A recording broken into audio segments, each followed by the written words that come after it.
Our first caller is Christine from Virginia. Hi, Christine. Hello. Good morning. Hi, guys. How are you? We're good. How can we help you? Good. Thank you. I love your show. You guys are fantastic. So I feel really grateful to be here. So thank you. Thank you. We're grateful for you too. Yeah. How can we help you? Appreciate it. Yeah. So a little context and then my question. So I've been tracking macros for almost 3 years, and I started weight training about 2.5 years ago. But I would say I've been very active my whole life. And I did my first DEXA scan last August and came in at 26% body fat and 114 pounds muscle mass. Between last August and current day, I've primarily focused on body recomp by reducing cardio, increasing weights, and then going through a reverse diet. And I was eating around 1,300 calories, gradually increased that up to 2,300, and throughout the whole time did not gain any weight. In fact, I was actually losing weight. Wow. I stayed at maintenance for only like a month because I was getting ready to go on vacation and I wanted to do a cut to be leaner. So I did a 6-week cut, brought my calories down to 1,800. Then right before vacation, I went in and did my second DEXA, and I lost 8 pounds of body fat. So I went down to 23%, but I also lost almost 5 pounds of muscle, and my visceral fat increased from 0.14 to 0.37. So I was kind of like disappointed with the results, like happy to see the body fat percentage decrease, but didn't like the muscle loss, and then was like, what's going on with the visceral fat? I lift weights 4 times per week, 2 upper, 2 lower, 10 to 15,000 steps a day. And then one day I do 30 minutes of cardio. So ideally I want to be around 20% body fat, but just curious how I can gain muscle, lose fat, and then what is going on with the visceral fat. You killed it, first of all. Those are really good results, and it's really common when somebody goes in a cut that they're going to lose some muscle too. So just keep that in mind. Typically that's too hard, too fast, too much, too fast. So like you could have not cut your calories as high, or you could have backed off activity, and that would have potentially reduced the amount of muscle that you lost. And or we could look at programming, like if you were kind of doing the same program and it hadn't been a new stimulus and the body didn't have a reason to adapt and add any muscle or sustain, that could happen too. But typically for clients that when I see this happen, it's because they cut too hard, too fast. They didn't need to. And it's not, again, let's keep this in mind. Those are good results. You reduce body fat percentage, a good number in a relatively short period of time. All in all, I would count that as a win. But then I'd also go like, if we were really picking it apart, I'd say, okay, we could have probably kept your calories a little bit higher, or we could have not been so aggressive with the amount of activity and steps. I mean, there's a lot of different ways that we could have approached that. But typically that's what that means when you lose muscle, when you also lose body fat like that. Christine, you did great. You could have done a little better if I'm going to get real like granular, but you did really, really good. Yeah. I want to go back to the visceral body fat. Is that pounds or is that percentage? What is that number? That's a good question. I think it's pounds. So it's tiny. So that is well within the margin of error with the DEXA scan. If your overall body fat percentage went down, you're leaner, then I wouldn't trust that number at all. Even though it tripled, it went from 0.14 to 0.37. That's well within the range of what would be considered margin of error with any kind of a test. So I wouldn't worry about that whatsoever. As far as everything else is concerned, you were doing so good that there was no need to go in a cut. Right. You were moving. In fact, the cut set you back a little bit. Yeah, you lost some body fat, you lost some muscle. I think you should just keep. You would have been better off staying at 2,300 calories. Okay. And just keep going in that direction. In fact, I would say, are you back up to 23? No, I just I'm back from vacation, and I was back in a cut because I had gained some weight from vacation. So I'm now reversing back up to 23. So right now I'm at 2,000. Good. And then when you went down to 18, did you notice any strength loss?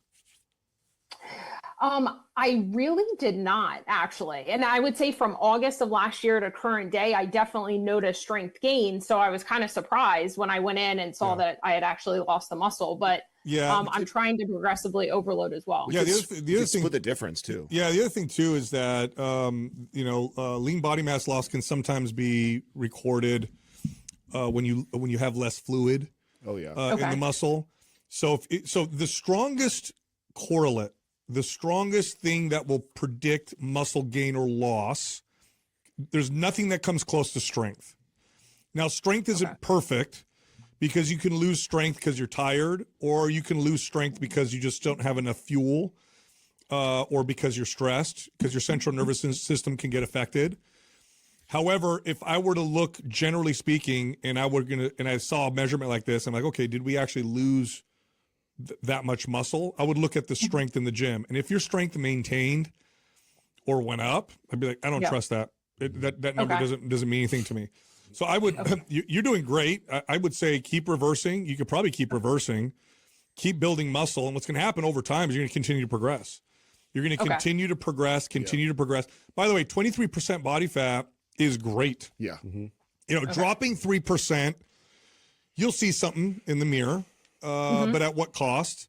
23% for most women. Do you mind if I ask how old you are? No, 42. Oh God, if you kept 23% and you just built muscle and got stronger and just kind of fueled yourself and then looked at, and tried to measure things like energy and strength and life quality, you'll probably get a little leaner over time anyway. You'll probably find yourself around 21%. Okay. Chasing 20%, you're going to sacrifice some of that stuff. And I'm going to tell you right now, at the end of that, you're going to be like, I don't know if it was worth it. Right. I think if where you're at is amazing, like 23% and fit. So if you're strong and fit and you feel good, you got good energy, life quality is good, you don't feel like you're starving yourself. It means your hormones are probably good. You start to chase fat loss, especially over the age of 37. For women, you'll start to see hormone changes happen a little faster. You'll start to notice. So I would say don't even worry about it and just slowly reverse diet. And just look at performance in the gym. Am I getting stronger? Do I feel good? If I am, let's just keep going in this direction. And then again, you'll probably slowly start to lose body fat anyway as a result. I think the question that I would ask that would determine my advice to you would be more along the lines of like, how do you feel at 1,800 calories? How do you feel at 2,300 calories? Like as far as the food, is it a lot of food? Is it little food? Do you feel like you're hungry all the time? Do you how do you feel at those two numbers? Yeah, I would say at 1,800, 1,900, I'm very hungry. Okay. When I was at 2,300, I would say that I was going through the day and I was giving myself like scale of 1 to 10. I'd give myself like a 3. I was like, okay, I'm hungry when the meal comes, but I'm not like thinking about food. Like when I'm at 1,900, I'm definitely thinking about it. Yeah, get to 2,400. That tells me right there that that's a good place for you. You could probably go up to 25. Yeah. Like, I mean, you could, if you hang around 23, I think you'll lean out, like Sal was saying, over time. You can reverse diet and go up and then come back down and you'll lose body fat. By the way, here's the other thing too, Christine, is that how tall are you and what's your total body weight? If you don't mind. 5'7", 145. Okay. So if you gained no additional body fat, but you gained a few pounds of muscle, so your body weight went up, let's say to 148 or 150, first off, you wouldn't look any bigger. You would just look more sculpted. So you would notice more shape, more sculpt, and you would be leaner as a percentage of body fat. So if you just gained muscle, that's how your body fat percentage will go down as well. And then that comes with the wonderful benefit of better, more improved insulin sensitivity, better hormone profile, better energy, mobility. So I think that's the direction that you should go. What program can we put her on? What are you on right now? So I just kind of made up my own, honestly, and I just bought Anabolic like a week ago. I haven't started it. Oh, that's great. That's great. That's perfect. Do the 3-day-a-week version in there. Prepare for the strength gains. Definitely reverse diet in that, and you're going to get strong on that. Yep. Okay. And do you think it's okay to start Anabolic now, even though I'm not at my maintenance, or should I wait till maintenance? No, start reversing. Start reversing while you're on it. And in fact, when did you, how soon ago or how long ago did you go up to 2,000 calories? Just a week. Just a week ago? Okay, go up to 22. Start MAPS Anabolic. Watch what happens. Okay. Okay. Awesome. Yep. Yeah. Great. Okay. I mean, you guys definitely, I was thinking I probably wasn't at, maintenance long enough. I mean, good to hear. Like maybe I didn't even need to go into a cut. So you guys definitely helpful. Thank you. You got it. Good job. All right. Thank you. Have a good day. You too. Yeah. It's, she was moving and what she did wasn't bad. cutting to 1800. No. But she would have been better off staying. Staying or like a lesser cut. She went from 23 to 18. She could have went to 21. Yeah.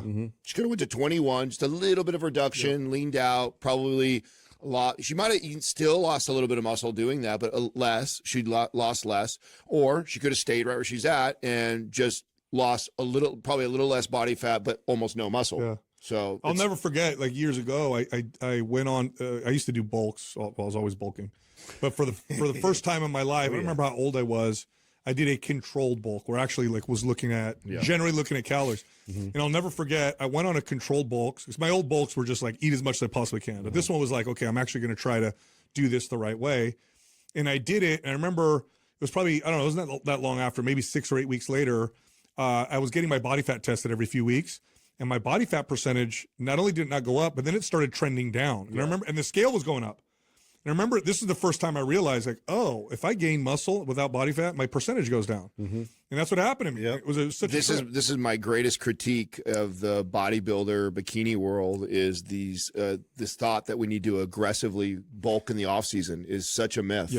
The best results I ever got was just kind of hovering around what I thought was about maintenance, eating till I was satisfied. Like when I started doing when I was in a bulk, because back in the days when I'd bulk, I was aggressively bulking. I was like stuffing myself. I know exactly what that's. And then instead of then I started doing in the off season, I started going, you know what? I'm just going to eat when I'm hungry.